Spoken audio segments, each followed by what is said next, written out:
За өнөөдөр бид Бурхан багшийн үед тэр үеийн энтгэгт байсан 16 улс орнуудаас хамгийн том нь болох Магад улсын нийслэл Ражгаха хот. Одоогоор бол Ражгир хотын байсан газар ирсэн байж байна.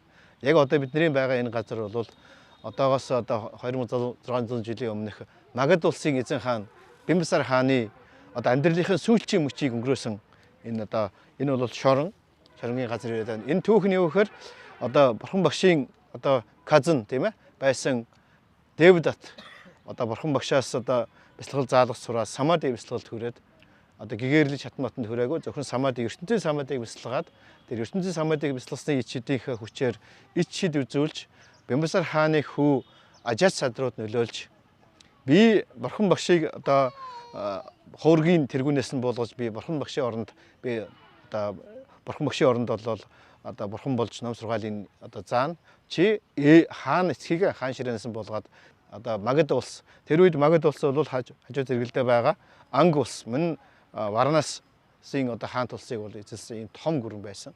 Тэгээд чи энэ эцгийг хаан ширээнээс буулгаад чи хаан тулсыг ав.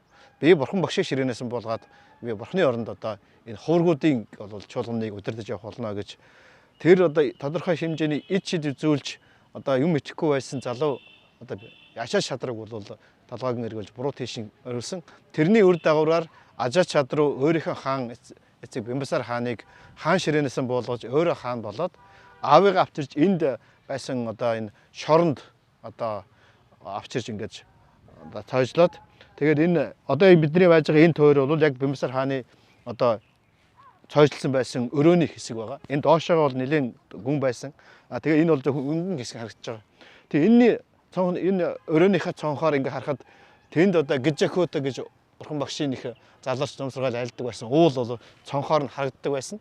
Тэгээд Бимбисар хаан бол бяцлал хийж Широтапаны шатанд хүрсэн хүн байсан учраас ерөөсөө энэ шорон моронд хийсэн гэж ерөөсөө уйлж гунжих сэтгэл хямрах асуудал байхгүй. Маш тэгш амгалан байдалтайгаар тэр амьдралынхаа сүүлчийн өдрүүдийг өнгөрөөж байсан.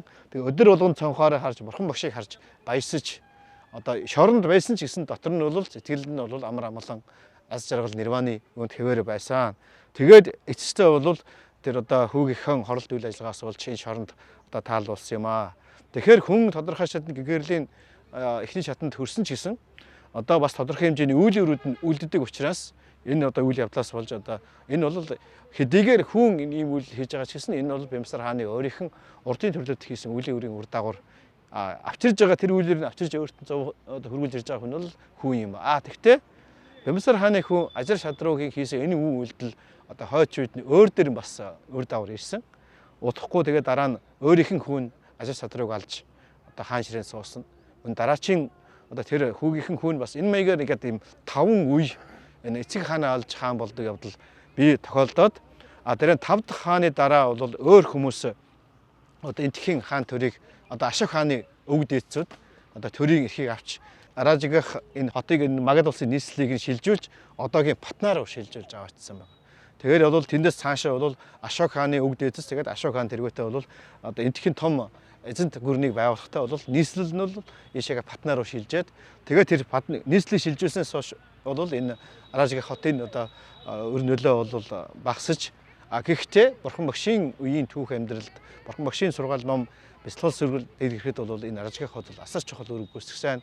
Тэр тухай хэдүүлээ удахгүй Бурхан багшийн Бимбисар хааны бэлгэлсэн Велован хийд дээр очиж дэлгэрэнгүй ярих болно.